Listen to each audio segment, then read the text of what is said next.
परप्रांतीय रिक्षा चालकांना मारहाण केल्याचा आरोप मराठी तरुणाकडून करण्यात आलाय।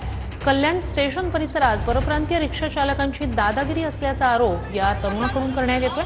तरुणाकडून महात्मा पोलीस चौकीत या प्रकरणी तक्रार दाखल करण्यात आली आहे। कल्याण स्टेशन परिसरातल्या मराठी तरुणाचा हा व्हिडिओ व्हायरल होतोय।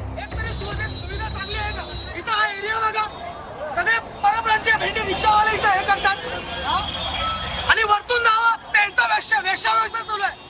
एक पण लेडीज वरतून जायला मागत नाही, कारण की तिथं वेश्या व्यवसाय तिथं कोण बोलायला बघत नाहीये। इथून जायला गेलो तर या रिक्षावाले संकेत तुपगावकर यांचा काही स्थानिक रिक्षा यांच्यासोबत स्कूटी लावण्यावरून वाद झाला होता।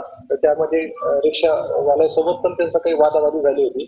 तर ते नागरिक आहेत, तर ते आमचं रेल्वे स्टेशन परिसरामध्ये पूर्वी जे जुनं पोलीस स्टेशन होतं ते आता स्थलांतरित नवीन इमारतीत झालेलं आहे। याची कदाचित त्यांना जाण नसावी, परंतु नवीन पोलीस स्टेशनला ते आल्यानंतर त्यांची तक्रार आपण दाखल करून घेतलेली आहे आणि त्यावर योग्य ती कायदेशीर कारवाई आपण केलेली आहे।